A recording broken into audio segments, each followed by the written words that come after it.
Welcome everyone. Welcome to the third Zoom tasting of Puglia box or Puglia month, and also the last Zoom tasting of the Puglia box because next week, Wednesday, falls on Christmas Eve. So I'm going to make a recording and send it out rather than holding a live tasting on Christmas Eve. Um, and then the week after, we have 5 Wednesdays this month. So the week after, we're going to take a break. That also happens to fall on New Year's Eve anyway. So we're going to take a break on New Year's Eve. So next week, we'll be recording the 31st New Year's Eve. We'll take a break. And then we'll be back with our first tasting of 2026 starting on the 7th. So this is the last live tasting that you have of this month of 2025, actually, for that matter. So if you have any questions, bring it all on today because this is the last time you're going to see me, well, not in person, but at least live through Zoom this year in 2025 and for Puglia box. I do have quite a few announcements before we get into the wine. This is the end of the year. So you should all seen the Boj box email go out. But if you are planning on participating, shoot me an email and let me know. For those of you all did shoot me an email signing up, I did get all your names in there. And I will reach out to all of you just to confirm and all of that. But if you haven't, but if you're still thinking about joining Bosch, let me know so I can get some headcount. And I can say with certainty now that we're going to start in February. So the wines will be distributed out at the beginning of February or at the end of January. And then we'll start in the first week of February. Just one of the wines got held up. We don't exactly know where it is right now, but we're almost certain, 90% certain that it's not going to get here this month before I have to process all the wines. So we're going to have to push that back until February. So yeah, just know that. The invoices went out for next month. So if you're planning on joining us, go ahead and take care of that. If you're not, just let me know.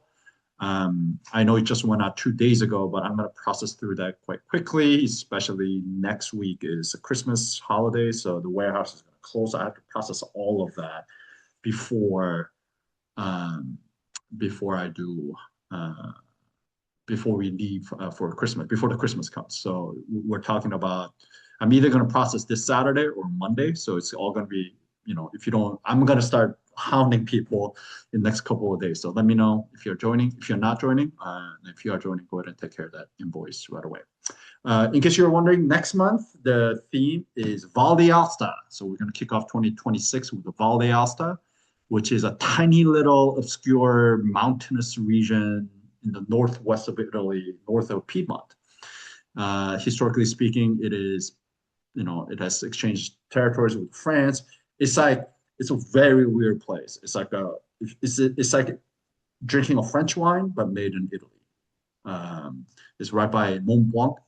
The Europe's highest elevation vineyards are in this part of Italy.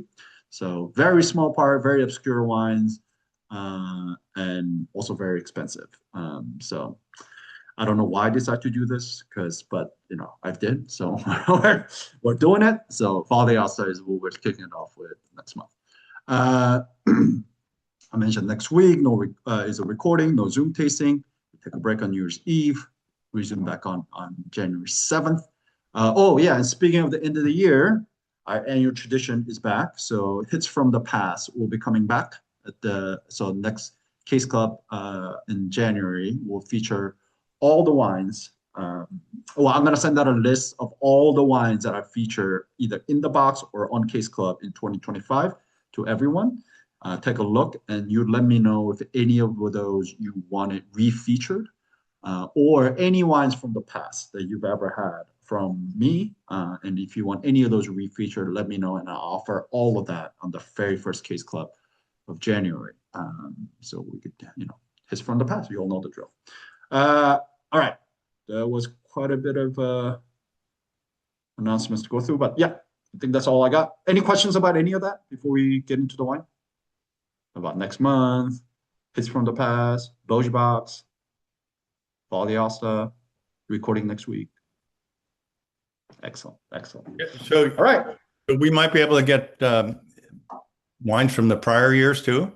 Yes. Anything that you've had, I mean, obviously it's not going to be that vintage. There's going to be vintage change. There might be some price change as well, especially with tariffs. The prices are definitely going to have gone up, especially if it's in the past few years. But yes, the list I'm going to send out is for 2025. But if there are wines from 2024, 2023, 2022, going all the way to 2020, that you are like, I really like these wines. I would love to get some more. Let me know. Shoot me an email, and then I'll see if they're available. And if they're available, I'll put it on the hits from the past list. Any other questions? Excellent. Hearing none, let's get to the wine. Here it is. This is what we're tasting today. 2023 Masseria Veli Susumaniello Salento IGT is what we're tasting today. Bit of a story. I don't know if you all got a chance to read that email that I sent out, the reminder email. But this is essentially what kind of inspired me to put together Puglia box. Puglia wasn't even on my radar because admittedly, I've never had a lot of Puglia in my life. But of all the Puglia wines that I've had, I've never really liked them because I've always found them to be too big, too juicy, too ripe, too full. It's just kind of like all the reasons I did not like Napa Valley floor wines. It just was too ripe. There's too much sunshine, if there's a such thing. But this is also a callback to my new home, which is South Carolina, Columbia, South Carolina. I found this new wine bar down there called Goats.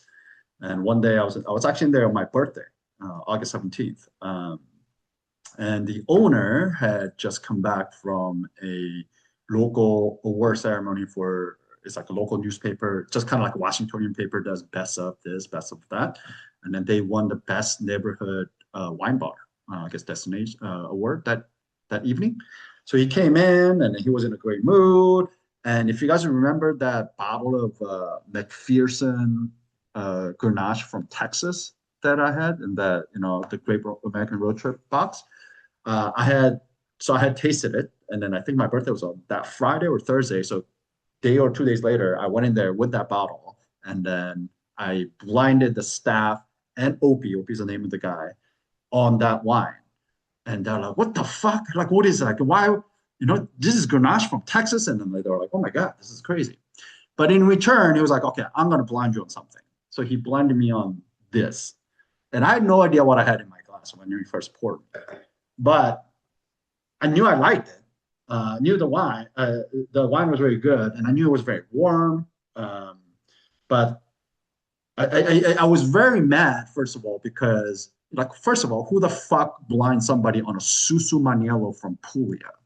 That is the most obscene shit that one could do. But then again, I blinded them on Grenache from Texas, so Lubbock of all places. So who the hell am I to say anything? But two, what I was really mad about was the fact that how much I liked this wine. I really did not want to like this wine, and I wanted to hate it. In fact, I wanted to talk shit on it, but I was so surprised that I enjoyed it so much. Because one, it's from Puglia, I learned. As you know, I'm very much of a cool climate kind of wine guy. I like much more acid. I'm not a big extracted ripe kind of a wine guy. And this is that. And two, it's made by one of these kind of big producers. I mean, they're not big in the world of wine, but at least for the region, they're big. Owned by a Tuscan family, like an export family from another region, which is not exactly what I usually do. It's 14.5% alcohol. This is also fermented and aged in oak barrels. So there's a lot of barrel aging on this thing as well. On top of that, this is also not a quote unquote natural wine.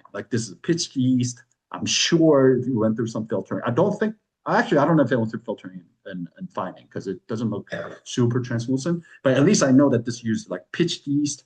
I do know the farming is called integrated farming. I don't know what that exactly means, but they probably use some spraying. But nonetheless, there are all these things that I would normally like rebel against, right? I'm like, don't fucking drink that wine. Like those wines suck. But here I was drinking this wine. I was like, holy shit, like why is this so good? You know, why do I like this so much? And then once I learned this from Puglia, I'm like, holy shit, there are other things like this from Puglia being made. Yes, it is big, it's ripe, it's juicy, but it is fresh. It's heavy, but it's light. It's full-bodied without being heavy, if that makes sense. It's like if you ever seen like a really burly like Jews who can do like flips and really light on their feet, or like a heavyweight boxer that can move, like like Muhammad Ali, like heavyweight boxer that can move super light on their feet. Like to me, this one is that. Like it's full bodied, it's burly, but it's not heavy. So then I started looking into Puglia. What else could I find? And then, no, story goes, months later, I was able to put this box together. But really, it all started with this particular bottle. So you can blame Opie and this bottle if you don't like this wine or any of the wines from this month, because that's how it all started. Anyways, so let's look at the map, see what we're talking about here. All right, here is map of Italy. Should look pretty familiar at this point. Looked at it many, many times. Puglia is where we are, which is the heel of the boot, right? Right here. And if you look more closely, so as you can imagine, very sunny place, southern Italy, right? Mediterranean or Adriatic Sea on the right, Ionian Sea on the left, surrounded by on all three sides with the ocean. Very, very sunny, warm, Mediterranean kind of place. If you look closely, this is kind of divided. Last 2 weeks we spent right here in the middle, right? Murgia, IGT, but really in the Gioia they call it. This is the kind of the white wine, cooler climate. This is where that kind of the limestone plateau. So it's a little higher elevation than the rest of Puglia. Don't get me wrong, it's still Puglia. It's not cold. It's just cooler. So this is where you find all the white wines and as well as the rosé production that happens here. Now we're moving down this week to Brindisi, which is one of the better known appellations or DOCs. But we're not actually, this is not a DOC wine. This is an IGT wine, which is a level below DOC.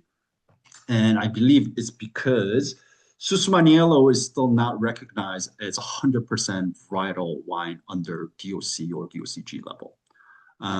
So if you ever wanted to make a varietal Susumaniello, you have to put it in IGT because DOC doesn't allow it. If you want to put it Susumaniello in others, Susumaniello is often used as a blending grape for other varieties.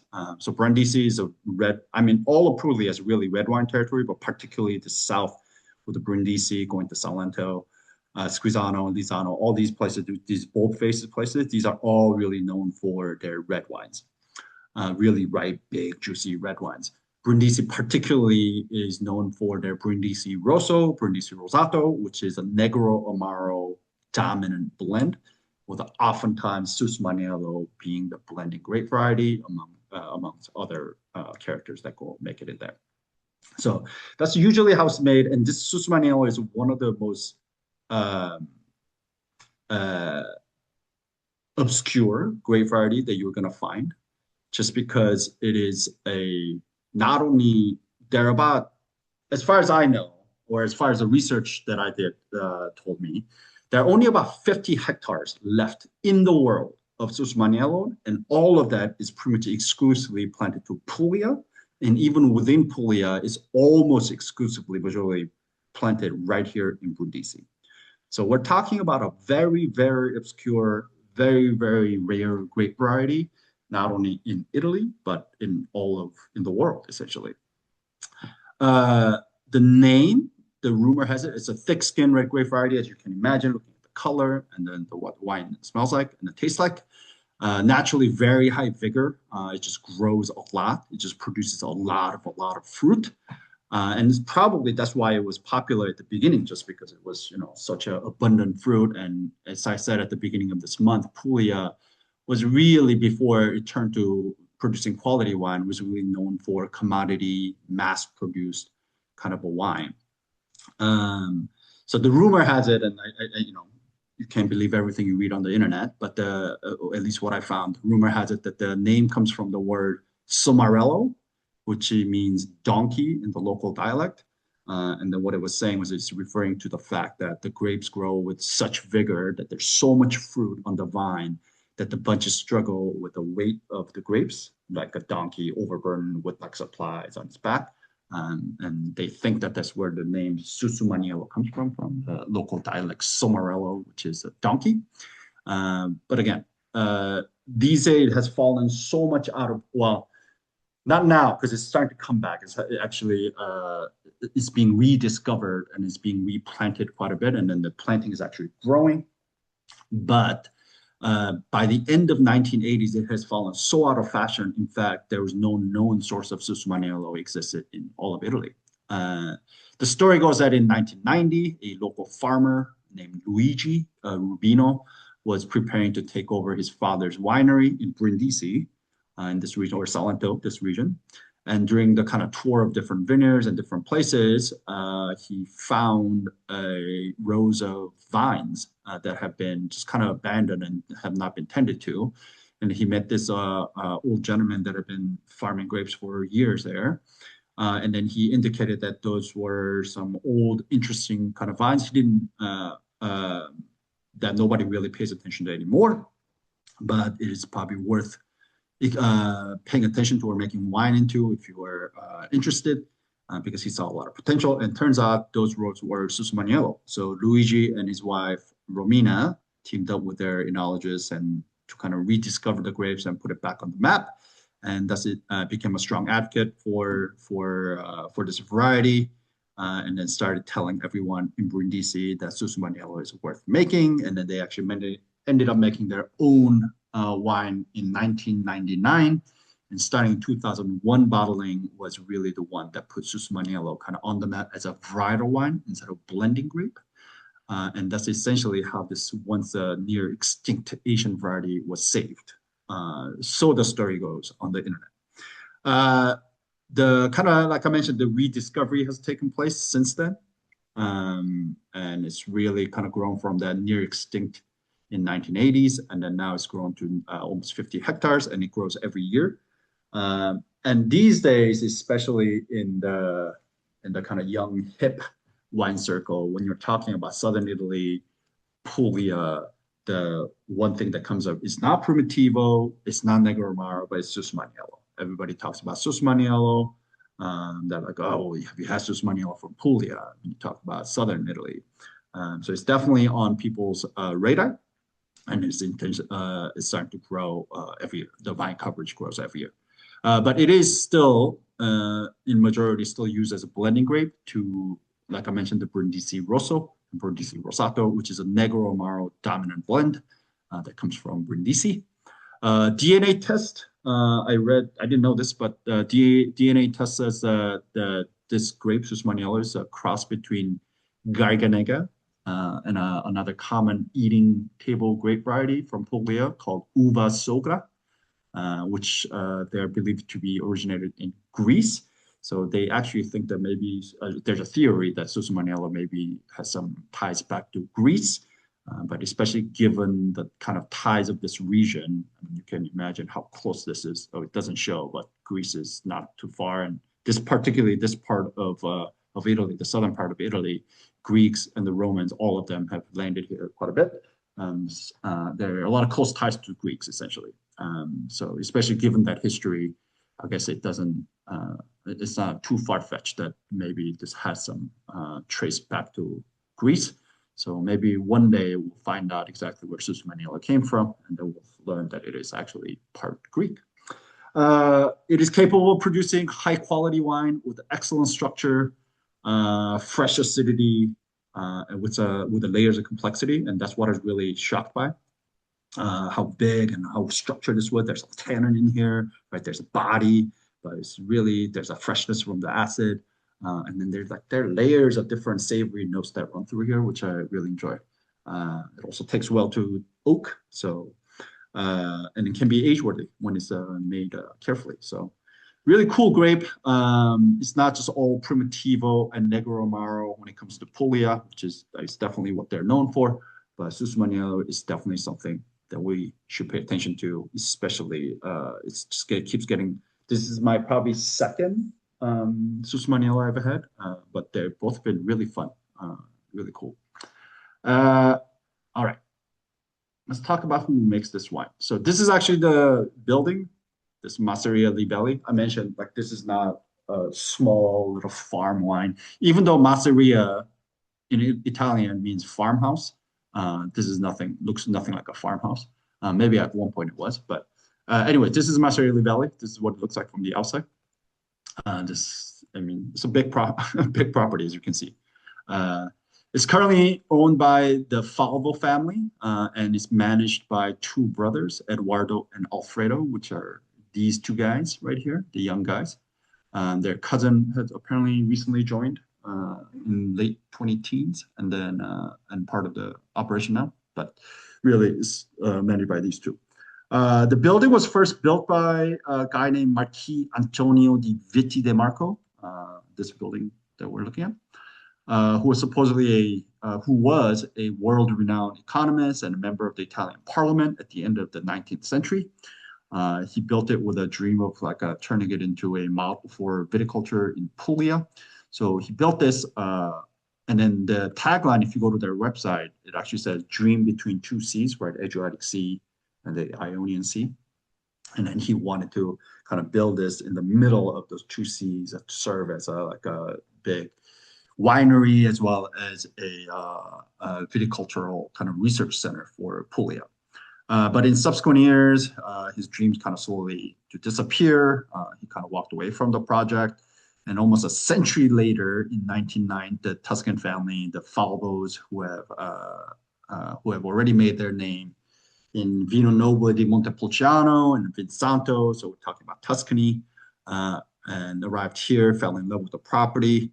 They bought the property, got the money, and then started renovating it and whatnot. They also never really fully reached the full potential of the property. I mean, they did renovate it. They did turn it into a functioning winery, but their wines were not exactly super well known. But it wasn't until 2008 when these brothers took over, I mentioned Eduardo and Alfredo, that they started winning awards and that their wines really got on people's radar. I have heard of this winery before. I have had their wines in the past. In fact, when you're talking about Puglia, you probably have heard of these guys. They're pretty well known. But it may be largely due to the fact that they hired this guy. His name is Riccardo Cottarella. He and his brother are some of the most sought after, probably the star well-known winemakers / consulting enologists in all of Italy. He was a recipient of the Master of the Art of Italian Wine by the Prime Minister in 2025, so this year. In Italy, he's a president of the Acenology, which is the Italian Association of the Enologists. He's also a professor of viticulture and enology at the University of Tuccia. So very well-known guy. Needless to say, hiring this guy and having him be the winemaker was the big thing. And in case the name sounds familiar, I thought that name sounded familiar when I heard that name. I thought I heard about it, but I didn't really know that he was that well-known winemaker in Italy. But because that I realized, I remember him from this. So this is actually a picture straight from Wine Spectator in 2010. That is a young Sting and his wife, Churi. In case you didn't know, I don't know if they still own it, but I remember this because I remember reading about it. They hired Riccardo as their winemaker at their Tuscan winery. Funny that I was doing this research today. I was like, Riccardo Cottarella. Cottarella is where I caught my name. I was like, wait, I think I heard that name before. So I typed it in Google, and before I know, this pops out. I'm like, oh, he was that Sting winemaker. Anyways, so if you ever heard of that name, it's probably why. But anyways, he's a very well-known winemaker, and that's probably what put them on the map. Uh, so let's talk about what this wine is. This is 100% Susumaniello, grown on limestone and clay mixture. Um, this is another thing that, I mean, you guys saw the picture or the video of Mariana from uh, uh, Pietro Vientos from yesterday, last week, talking about the limestone and its influence on the wine. And it's the same thing here. There's a limestone that kind of runs through Puglia. And even though it is a very hot and warm and sunny place, the reason that these wines are able to have this kind of structure, minerality, and acid, the lifted, elevated acid, a lot of it is, I mean, a lot of it is good farming too, but a lot of it is also that limestone. Whenever I talk about that limestone tension a lot, but anytime you get wines grown on limestone, you tend to get a lot more lifted acid and that kind of really tension in the wine. And the fact that you can get a 14.5% wine with this amount of acid and tension is pretty amazing. So yeah, this is 100% Susumaniello going on limestone and clay mixture. Aged in 9 months it's fermented also in barrels as well, but it's also aged 9 months in mixture of barrique and a large 5,000 liter vats called demi-muid. Also, I meant to show that picture. So this is a difference. So these are barrels, right? 225 meter. These are French barrels called barriques, right?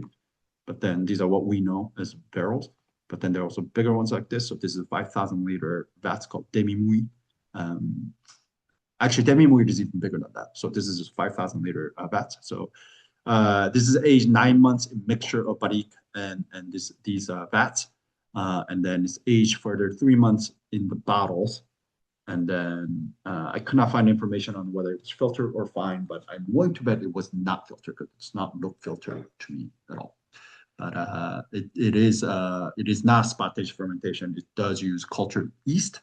But it is possible that they, because some people do this, they culture their yeast from their vineyard. So they will collect yeast samples from their vineyards and grape varieties, and then they'll just basically grow it in a petri dish, and then they have it available. So at least it's like their argument is that the terroir stays in the wine because they're pulling the yeast from their vineyards rather than ordering it from some catalog of yeast and then pitching it. But I could not tell if this is what they did, but at least on the text sheet and from what I could find on the internet, they do mention that this is cultural yeast, not a spontaneous indigenous yeast. And then only 40,000 bottles made. So very small bottling. Yeah, that's what we got here. Any questions about anything that we just went over? Just out of curiosity, how many of you guys have had Susumaniello before? Cool. Perfect. Excellent. I like that. All right, let's taste the wine. Who wants to take the appearance?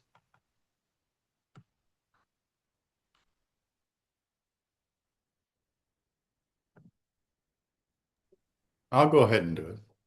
Yes. Yeah. Okay.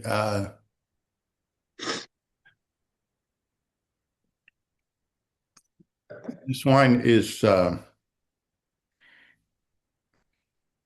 guess it's clean. Clear. Yeah, clear. Appearance. Yeah. Yeah. You can't see through it. I mean, I cannot see through this. So the intensity would be a medium plus. Right? Yeah, I would definitely call this deep. There are definitely wines that are deeper than this. But yeah, if I have to choose, medium plus is probably the good call, somewhere between medium and deep. But if I have to choose between medium and deep, I would definitely be more on the deeper side than medium. For sure. The color is it's a deeper than ruby, but it's not garnet. I guess you have to say ruby. Yeah, I would call this ruby, and I think you're dead on. I do see a little bit like a bluish color on here, like a blueberry skin. Yeah, like that kind of bluish tone to it. right. So yeah, I would say you can say that blue with a maybe flecks of blue. I mean ruby with a flecks of blue. Right. But yeah, I think you're dead on. It's not just like a sheer ruby. There's something a little more than that. And I don't see any other bubbles or deposits. It's pretty Yeah, clean. pretty clear, no deposits. Again, I cannot verify whether this one is filtered or fine. It doesn't look fine, maybe filtered, but could not verify. Excellent. You get to pick the next person. All right. Right below me is Liz and Kayla. Mm, tricky. Okay, cool. Well, Kayla, welcome to the club. Thank you. Not the first time. No, and not the last, I'm sure. No. Perfect. I'll let you take it. I'll let you go. I would think the condition is clean, right? It's just that, yeah. It One's tastes clean on its own, for sure. intensity. This is how far you can hold it from your nose before you Oh. start smelling it. Medium. Yeah, my nose sort of has to go It's in not there. an overly, not over the top nose. Yeah. Oh, I get a pretty good. I I'm would not here. How far away are you? You're Here, I don't know if you can Your see me. Can you name's see me I on the can't really screen? see distance. I don't know if you can You're see me saying on the like two screen. fingers? Oh shit. Sorry, hold on. I'm just lying. Yeah, I guess so. Okay, Let's so see. off the glass. I don't know what the Yeah, medium. measurement. I'm not here. Like Yeah, you're Is- pretty far. 3, 4 Yeah. fingers. Yeah. Yeah, I'm not a couple inches off the glass, for sure. I don't know. Is everybody else feeling like their wine's pretty locked up and tight, or does it feel pretty expressive to you? Like to me, I'd call it medium. I got nose in there. Yeah. Yeah, I mean, Pretty to get expressive. the smells, I have to put my nose in, but I can smell it. I guess. I Yeah. don't know. It's two different things, I think. I mean, I can get pretty far back. Yeah. Medium plus. Yeah. Yeah. Okay, so our aroma characteristics, these are the smells that we're smelling. We did get the challenge. Yeah, just start from the top and then just knock it out. If you get any floral, name it. If you don't, you don't. Just don't overthink it. Just Not a lot of floral. you get a lot of floral? No. Yeah. I'd say, I don't know. I get a geranium. Okay, I see geranium. I get violet here. Yeah, like a- violet. Like I was gonna say a dark flower. Yeah, bluish, purplish kind of flower. Not necessarily rose. Yeah, violet's Yeah. a great flower. Yep, for sure. Little touch no. of flower, for sure. Little Yeah. pretty. Yeah. Any green fruit? Not for me. Maybe a little on the tang end, like a green apple from the citrus or something, but not a lot. Yeah. Oh. Citrus, stone, tropical, any of those? Citrus for me. No. Nope. Red fruit, black fruit. Yeah, this is the one I'm getting. Definitely red fruit, yeah. I'd say I like that. I like the suggestion of a currant here. I mean, it's definitely a spicier red fruit than I'd go as far as a cranberry even. I'm getting that like Do you guys get more red fruit or more black fruit? Is it kind of like evenly divided? It's hard to tell it's red or black, or is like I definitely clearly get the black plum. Yeah. Yeah, I get a lot of black on this thing. Like Black I get plum. really Yeah. plum, black currant, Black blackberry, black cherry. Yeah, a lot of like dark fruit. here. Yeah. I do think there's a touch of red here too as well, but there's definitely in general I get more black fruit than I get on red fruit. Nature of the fruit. I think I smell a lot of fresh fruit, but I also get a lot of stewed, like jams. And maybe that's like how the black fruit's showing It's it. kind of that oakiness it brings out. Yes, the wood is in here for sure. Yeah, for sure. But before we get to what, for me, this is like the fruit. I mean, this is a thing with Puglia. You're never gonna get underripe fruit. I mean, it's just too fucking sunny, too warm. Yeah, it's like really ripe. Yeah, super ripe, maybe overripe, like really bordering on that, like getting into that jammy, like overripe fruit, but like really, really ripe fruit and super fresh. I get a lot of fresh fruit. I do get what you mean. Like I do get a little bit of like grape, not like a grape jelly, but plum jelly, if that's even possible. Yeah. Certainly. Yeah, or Um, like a fig. or, Like yeah, like a dried yeah, fig. yeah, like a fig. I think dry fig is actually excellent, excellent call here. But yeah, really, really juicy, ripe, maybe jammy, even kind of a fruit quality here for sure. Any herbaceous, any herbal, like a savory, non-fruit thing? Um, no, I don't taste No? any of that. Let me see. Let's see. I get that medicinal. It's an interesting idea. I hadn't thought about it until I saw Well, that. anything that's that fruity tends to take on like a little bit of a medicinal. Yeah. Yeah. Yeah, like to me, there's a little bit of like licorice, like anisey kind of a like a quality to this Yeah. thing. It's not like a freshly cut grass or No. leaf or anything like that. Oh It's not no, yeah, that's green. why I was like, no, nothing herbal. Yeah, yeah. It's It's like not the a other leaf. direction. Yeah, Like it's not a leaf, like but there's some Yeah, sort of I'm like not a getting yeah. any minerality, just Cherry fennelly, a little anisey, like pepper. Yeah. licoricey, kind of a also peppery for sure. Yeah. pepper for sure. Pepper for sure, like some of that kind of spicy, savory kind of quality to it for sure. Um, any minerality, any rockiness here? Only for me.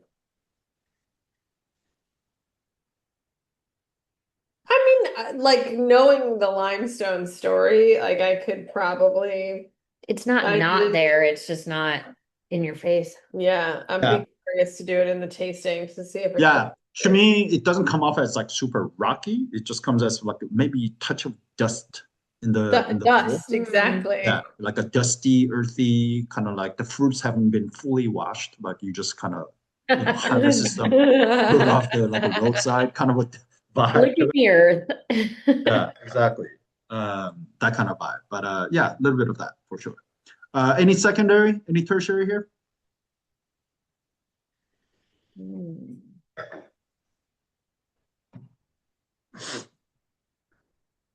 We talked about the earth.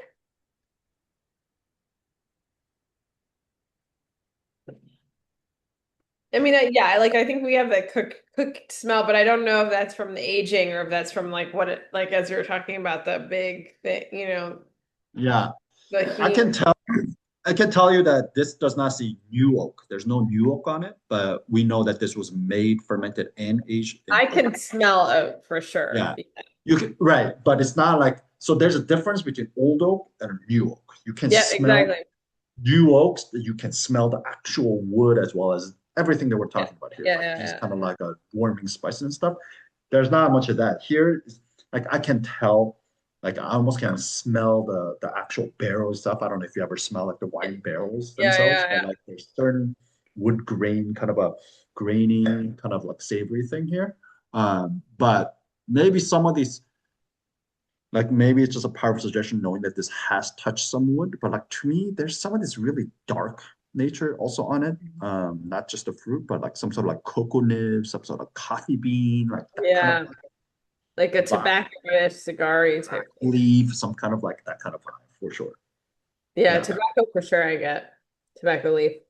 Yeah. Oh, it's a Uh, very complex. any tertiary?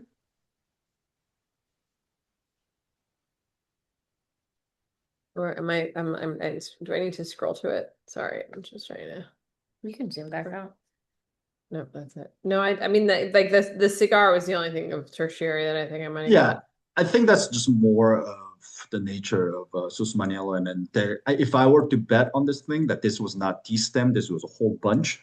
To me, it's very stemmy to me. There's some certain like a grab stem inclusion on this thing, that vibe, and that's probably where that we're getting that some of that maybe licorice, that like say like I think we're all agreeing there's some level of savory non-fruit thing on here, maybe tobacco, licorice, or something like that. But it's definitely not coming from like extended bottle aging here.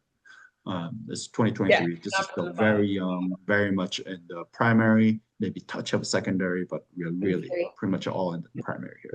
Yeah. Excellent. Okay. Good job, Kayla. Oh, thank you. It was all me. It was. Yeah. All right, but because it's Kayla and I can't claim to know anybody, I can claim it's not me. So who do you want to pick? Anybody. Oh, I don't know. Dave T. Mr. Talbot. How did I know that was coming? Nice to meet you, Kayla. Okay. All right. So we are doing Palette. palette. Okay. Look, I'm making this bigger. Apologize.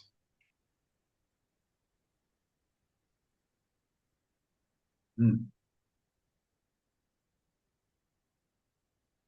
At some point. Huh? I'm getting there. Do you need Hold on. do you need I just movement? need to learn how to do things. This is dry. Oh, This one is right. yeah. Some of you, I mean, you guys are all veterans of 6 foot wine club at this point, so I hope you can tell the difference. It is so full of fruit, right? Like it's so fruity, such ripe fruit as well. Nothing like underripe fruit that some people may call, you may even have some friends if you taste them on this thing, then you're like, this one is so sweet. But it's not.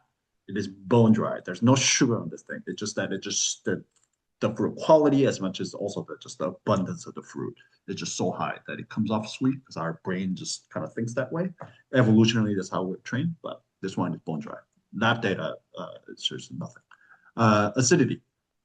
I'm going to say this runs the table across almost all the categories on medium plus. It's very high acid. The tannins are pretty high. It's high alcohol. I would say the body is pretty medium plus. Flavor intensity is medium plus. We'll go through the characteristics, but this is a big wine. Right? It's big, it's full, and I totally agree with you. It's pretty much medium plus all the way through, medium plus acid. I don't know if I go medium plus tannin, but definitely at least medium tannin here. I don't know. Though I'm much higher puckering a than heck a lot. I mean, yeah. maybe it's because the acidity is so high, but oh my goodness. Yeah.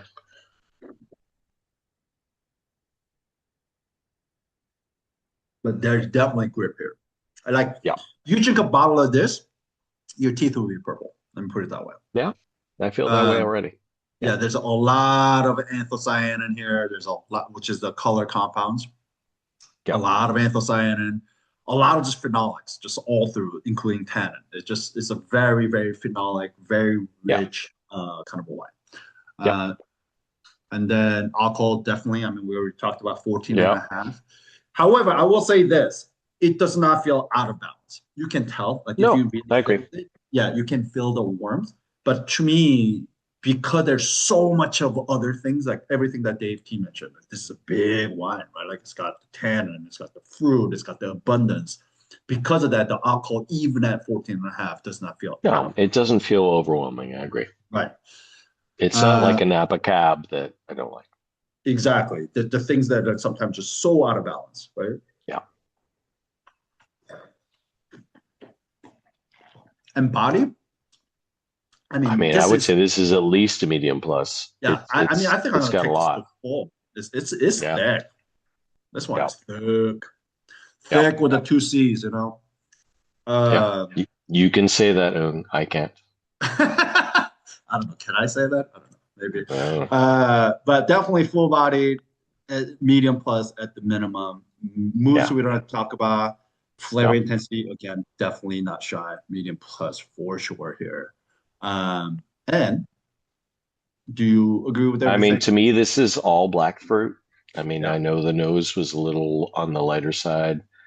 totally like blackcurrant, brambly, maybe a little Agreed. black cherry, but yeah, I mean, it's all black fruit to me.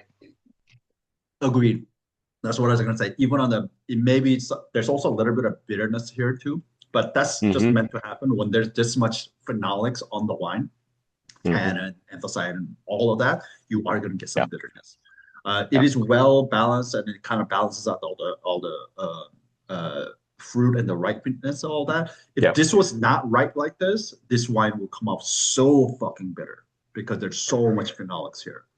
Um, but to me, on the palate more so than the nose, yeah, the fruit quality is dark. It's very much a black fruit.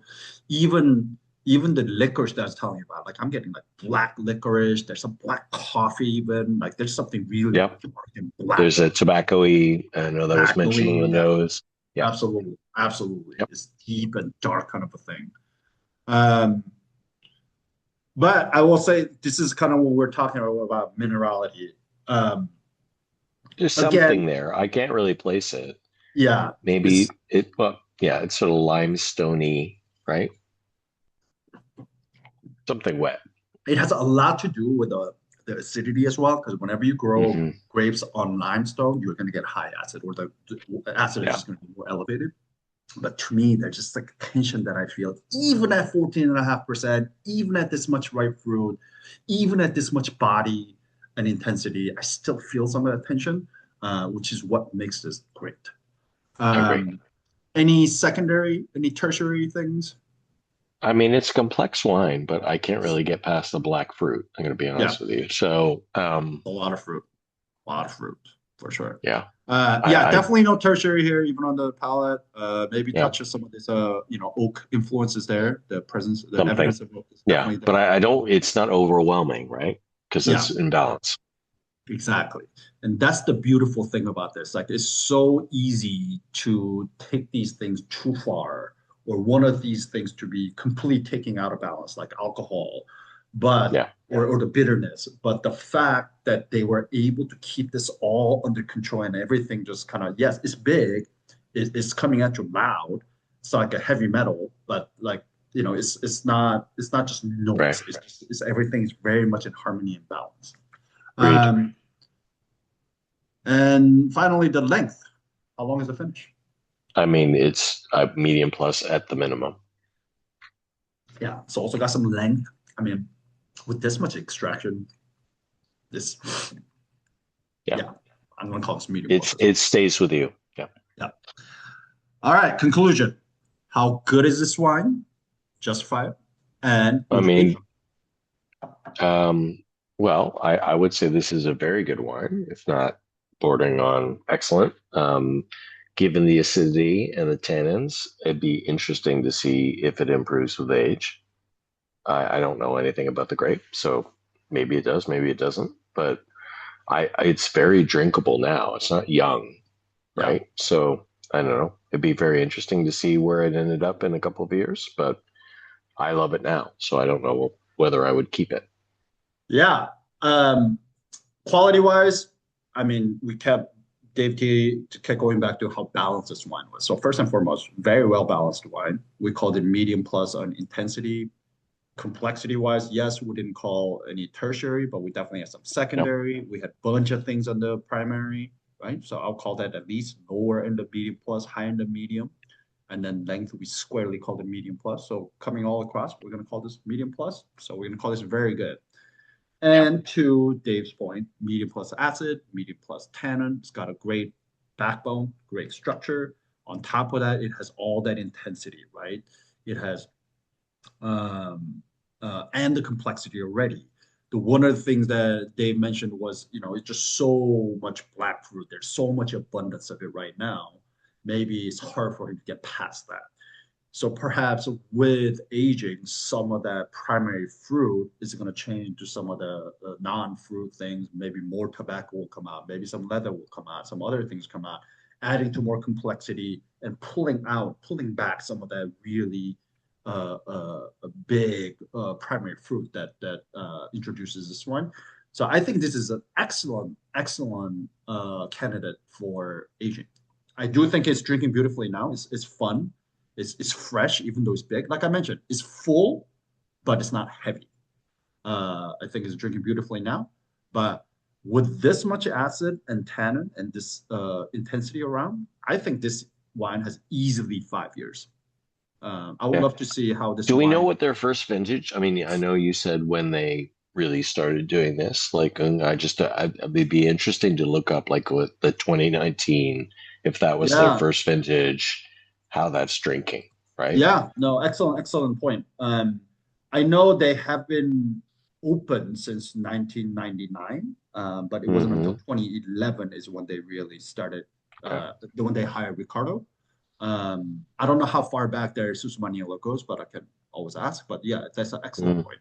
I have not had a lot of aged Susumaniello, also because Susumaniello hasn't really been like the varietal Susumaniello has not been made very much. It still is not very much. It's still used as a blending grape. Uh, so seeing it treated as this seriously or given this level of respect as a varietal wine, and then to actually lay it down to see what happens to the wine. I don't know of any aged Susumaniello, but everything about this wine tells me that it can age. It looks Yeah. like it can. I mean, the interesting thing is, like, if you looked at a restaurant menu, if you were in, I don't know, wherever, in Italy and saw this on a menu, we wouldn't really identify it, right? So you wouldn't order the 2016 or the Exactly. 2014, right? I mean, it's So, got I to be mean, around. Yeah, it's I got to hope be so. around. So I'll It's see if I amazing. can find it. Debbie, yeah, you're absolutely right. It would be cool Yeah. to taste some old aged Susumaniello. But Yeah. there you go. There, Awesome. folks, you have it. Your first Susumaniello experience. I hope you were just as pleasantly surprised as I was when I first had this one. Very Did much. you guys like this one? Yes. Did anybody not like this one? I mean, this is such a departure from Woong's normal 6 foot wine club wine. I feel like this is not usually what I put on. So what did So, you say this was when you blind tasted it? oh my God, I Oh, was like, is this? we're like, oh, this is a, I mean, I don't even know what you would say. Like, Yeah, what is, I knew it was like a warm climate. So, and I kept going to, I think this is the old world, but somehow I was being split between this and Washington State somehow in certain parts of Washington State. But ultimately, I think I went with some sort of like a Grenache GSM blend from Southern Rhone in France, even though it doesn't have a French vibe to this. Like it's not a French wine. So I was like, is this Sardinia? I even thought at one point, but ultimately I wow, was like, is this GSM? interesting. But Yeah. yeah, but no, it is a It's very, Susumaniello to Puglia. me, it tastes a little like a Balkan wine. I'm going to be honest with you. Mm, mm. I mean, it's right Like, there, right? like the Next. wine I've had, like in Albania or Montenegro or Yeah, that sort of thing. yeah, Because it has yeah, like it doesn't have all of the notes that we normally taste, right? yeah. I mean, it's also now that I know Opie, I know that he likes to do things like this. But when he was blinding me, I was like, it can't be some obscure shit like Susumaniello from Puglia. So I was like, okay, it's got to be Rhone. It's got to be some pretty well-known region. But so he's like, nope, it's Susumaniello from Puglia. I'm like, you asshole. Okay. Well, what I want the next video to be, I mean, as much as we're interested in the Christmas Eve thing, I want the next blind tasting you do with this guy in Columbia, South Carolina, to be on video, please. Okay. And I may come down and join you because, Okay. I can then recruit Trevor to come with Yeah. us. Come on He's down. messy, but that's okay. That's It all would be right. hilarious. Yes. Yeah, I actually Jesla mentioned this, and I don't know why didn't I have this foresight, but I should have invited him on this call because at the end of the day, he's the one who's responsible for this Puglia box. Without I him, mean, he I would would. be hilarious. Maybe you could He's a get him fun to guy. guide you for one in the next 2 quarters. That would be funny. Yeah, he's hilarious. He's a fun dude. Um, but any questions about the wine tasting? Any disagreements? I'm actually surprised that you all like this wine. I was like, at least one of you is not going to like this wine. Why? I don't know. It's because again, it's big, it's full. It's not usually what I usually. Well, I mean, you have to look who's on the call. Yeah. Another way of saying normal. Yeah, yeah. It's a little normal, quote unquote normal. It's very normal. It's a fun, quirky grape, but the wine itself is very normal. Exactly. It's a very norm core, but well made. It's really good. Yeah, I'm surprised when you blinded you're just not like, well, where in California is it? I would have just said, Yeah, the um, fact that some sort of, it's not California cab, but it's California something. Yeah, I mean, I knew it was basically warm Mediterranean climate. So again, how many places can you go? Pretty much all French coast, southern Italy, southern Spain, I would some of have the guessed islands this like is like an Greece. Argentinian or Chilean wine from the south, but anyway, Yeah, I it's didn't look at your gorgeous. pairing tonight, but I wish I had a steak for dinner. yeah, this is very meaty, I steaky. assumed that was the suggestion. It's going to go very well with the prime rib at Christmas if I can get it. Yeah, 100%. This is like the Sunday roast wine for sure. Yeah. Liz, did it work with chili? Did you make chili? Yeah. It did. I think something like a little bit about the spice, I think, worked with it. Yeah, I And think like the meat forward, we had a very meaty chili. I mean, we had beans, but like it was definitely a meat gravy kind of chili, and then like a decent kick of spice, and it balanced really well. well, it was lovely. But it also worked with like the cornbread and butter. Like it honestly, and we have a little like cheese dessert at the moment, and it works with that too. It's pretty versatile. Yeah, the thing about also the Puglian wine, that this is also same with Napa Valley, a lot of these Mediterranean places, the wines can be very, very food friendly just because it has that acid, but it also has that body, so it can kind of match up to a bigger, fuller wines as well. And because there's abundance of fruit, they can match with a lot of spices and different things. But yeah, this also would, I mean, down here, also proximity to Sicily and southern Italy as well. There's a lot of tomato in their cooking in food down here. So anything tomato based, like talk about like a Joyzy Sunday gravy, meaty tomato sauce that's been cooked over stove all day over pasta. Fuck, this would be amazing for that. So, garlic bread. There's a lot of tomato in our chili. That's I think Yeah, that exactly. yeah, it makes the case. Yeah. Mhm. All right, let's play everybody. Oh, I meant to actually tell you this. So they make other wines as well, but this right here, Ascos, on the side of the label, is their line of wine that Masseria Veli makes that is meant to be all kind of experimental, research oriented, and whatnot. So they only work with the indigenous varieties from here and then making it a varietal kind of wine from that. So they make Verdeca, they make Susumaniello. So yeah, different things. If you ever come across Masseria Veli, and then you see Ascos on the side, know that it is a varietal indigenous Pugliano variety wine that they make. Okay. Let's play everybody's favorite game. How much do you think this wine is on retail shelf? How much would you be happy paying for this on the retail shelf? Called it very good, age-worthy, right? It is Puglia after all. So not exactly super expensive region. Yeah, what would make you happy paying for this on a retail shelf? But it is one of the better known, it is a implant from Tuscan wine family that came here and made the wine. So they may mark it up because there's some brand level with that. Anyways, 28, 28, 29, 28, 28, 32, 28, 28, 30. So we're going to split the difference between Liz and Kayla and Cecilia. This wine would be $31 on the retail shelf. So I think for $31, I think this is very reasonable. Spectacular for that. Yeah, I think this is exactly what this wine would. I would think this is exactly what this wine would cost. It's not more. It's not less. It's very reasonable. All right, that's the show. Any questions? Anything else? Here's my question. How does the guy in South Carolina, Columbia, South Carolina, which is not known as a wine capital until you move there, know this wine? Like, That's what I'm is talking about. what is his mode? So Opie is you meet him and he's like this tall, skinny black guy with a thin dreads everywhere, probably in his like early 50s. I don't know. He may be older, the saying, black don't crack, but he looks young. Um, but he never went through formal wine education.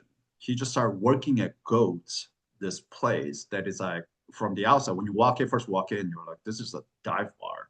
But then I opened up, I told you the story. I opened up the wine list, and then they had Skipetino from Friuli by the glass on their list. I was like, what the fuck? Like, what is this place? And then I didn't know Ghost was, Opie was the owner. So I just started talking to him, like, you guys support Skipetino by the class? Like, that is insane. And he's like, you know Skipetino? So we just started chopping it up. And That's before awesome. I know, yeah, I learned that he's the owner. And then he's Well, like, you know, the oh, university has a campus in Florence, so that's why probably, but that's okay. Whatever. yeah, but he never he just started working there, and then when the owner of the place retired and they went to sell it, he ended up buying it because he's like, I love this place. I worked there all my life. I learned everything about wine from this place. Like the previous owners were like huge wine nerds, so they taught him everything. And he bought the place and now he runs it. So and his whole thing is because it is such a non-pretentious, almost a dive bar looking drinking place, like he can pour whatever he wants. There's no like real seriousness about this wine's got to be that and that. That's Lula's drink. Like Lula's drink is very, it's wine bar, wine bar. But this is like he's just like, oh, I just like this wine because it's called Susumaniello and it's delicious. So you're just bored by the glass, and he just has all these offbeat, crazy, weird shit. That wines that don't necessarily make sense, but for a place where it's being ported, but I love it for that reason because he's clearly has a good palate. He knows wine, but he just doesn't care about the look of what the wine program should look like. It's like the wine. It These are makes all the me wines want that I to like to want to drink. go down there again. Yeah, it's like these are all the wines that I want to drink, and I just pour them by the glass because I want to drink them. It's like, dude, that's great. Walk us through your big reveal that the bottle you brought was from Texas. So he wasn't there when I first got there.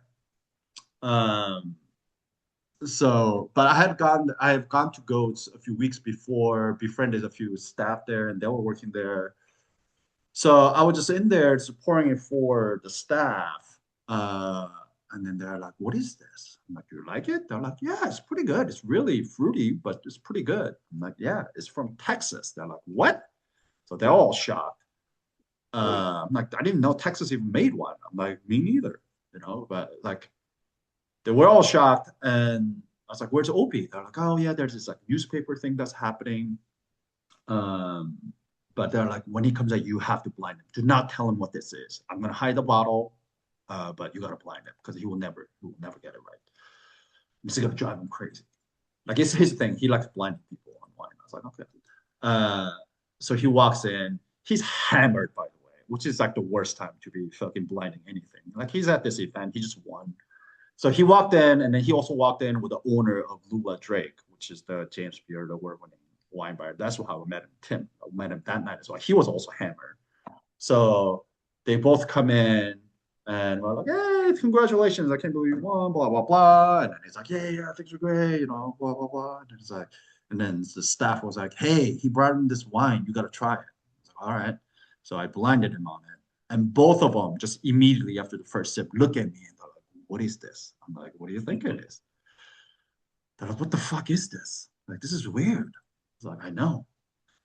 It's like, you'll never get it right. And they're like, oh, yeah, no, I don't know what this is. And then so we're just fucking geeking out on it. And then finally, one of them, Tim, did call it. He was like, is this Grenache of some sort? They just thought it was straight Beaujolais. That'd be Yeah. But and I was like, yeah, it's a Grenache. Where did it be? I'm like, I don't know. That's got to be Rhone, right? If it's a Grenache.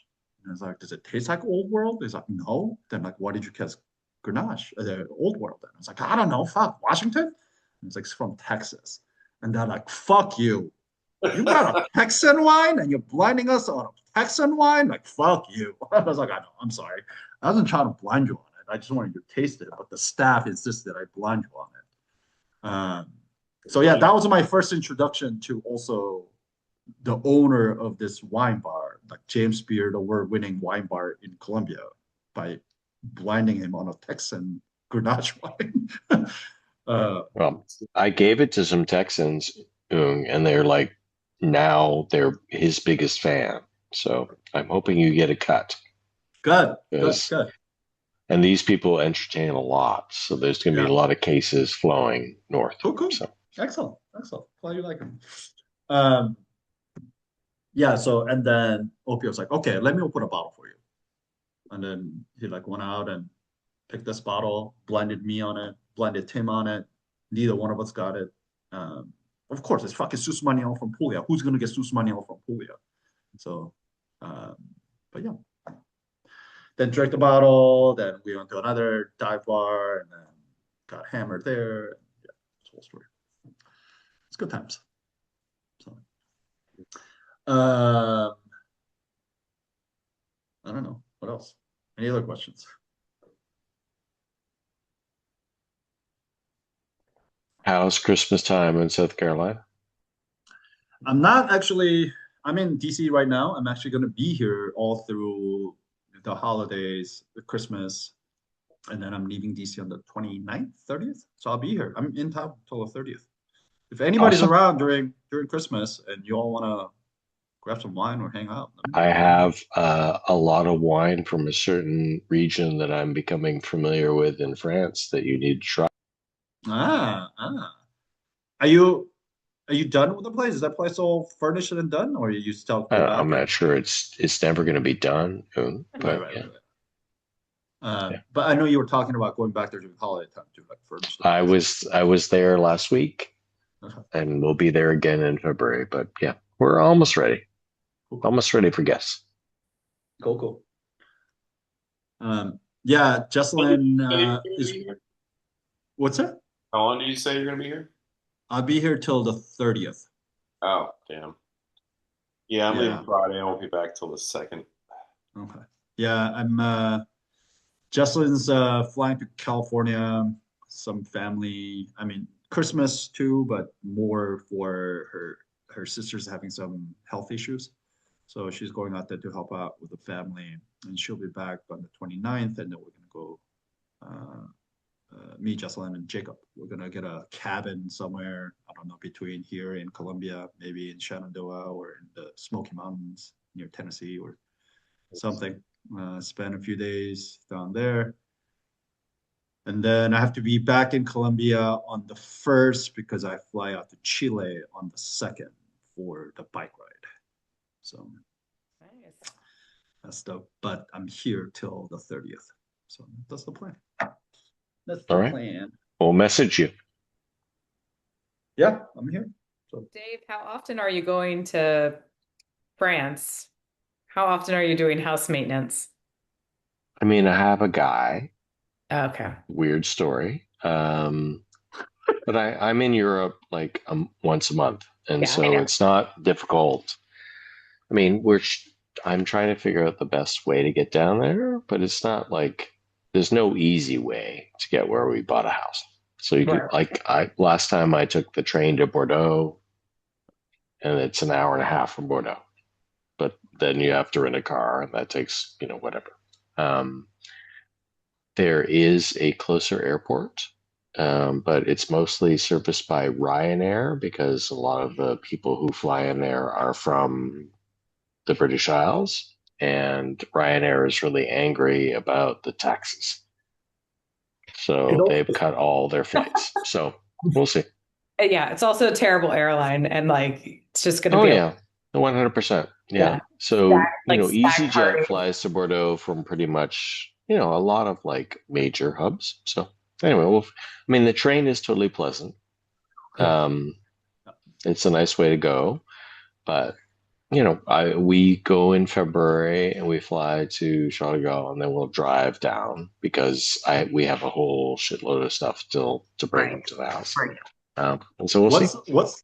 What's the name of the town that it's in? It is called Cendrieux, but it's not like a name that anyone's going to know. So the biggest place nearest to us is Périgueux, Yeah, right? yeah. And then probably Bergerac, which is Yep. the wine capital of the region. Yeah. How far is the drive from Paris?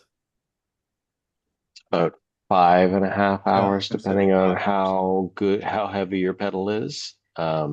If you get a ridiculous electric car that needs to be recharged several times, it's longer, which we did last time. But yeah, I can do it in like 5.5 hours if no one needs to pee Right. Yeah. or eat or whatever. Basic sustenance. Yeah. I mean, and every road is a toll road. It's not an exciting drive, but yeah, I mean, it's a lovely part of the world. It's very quiet. Nice. Yeah. It's very rural, but it's pretty down there. It's very peaceful. I found it last time I was Yeah, there's like, within 25 minutes, you have some pretty amazing stuff. Yeah. Like Sarlat is the biggest market town in France 2 times a week. It's probably 30 minutes, 35 minutes. And it is like a real market, like everything you could possibly imagine. All of the like original prehistoric caves are very close. So that's super cool. exciting. Yeah. A lot of foie gras. I mean, in general, That but a lot of that, of and it's also truffle country. And I will say the wine is a lot better than I expected to. So I'm going to start campaigning for a box from the region because and I have discovered there are a lot more appellations than I thought. And I know they're not easy to get here, but oh my, look, yeah, because it's like Bordeaux blend minus 90%. Yeah. Yeah. No, totally. Also, Dave, you could just bring back like some, just a bottle for like the people who show up on the calls. Like that's all. We could like have our own like mini box. That's like 100%. I'm campaigning for the Bergerac-ish box. Okay. So yeah, I'll send you a list of some producers you should check out down there. I actually have a personal contact with 2 of them that I visited, and the wines are good. Yeah, fun. I mean, everything I've had is very, very solid. I mean, there are like still like things I'm discovering that I hadn't heard of before. Yeah. But yeah, I mean, I've always been a Montbazillac fan. Like if you like dessert wine, and Bergerac varies in quality, but Le Pêchement is like really interesting. And there's a whole bunch of other blends that are from the southern part of the area. So maybe we need to do a box. Yeah. I mean, we've done a Southwest box, but yeah, can do another one for sure. It's fun. It's a fun region because there's so many different things, obscure varieties, native varieties, and also a value proposition of wine in that area is insane. Like especially in France, like it's so cheap. Do you have a lot of guest rooms, Dave? Because maybe this is a wine club trip. I mean, we have some, but there's a gîte behind us that sleeps like 19. Oh, all right. Wine club camp. Wow. Sure.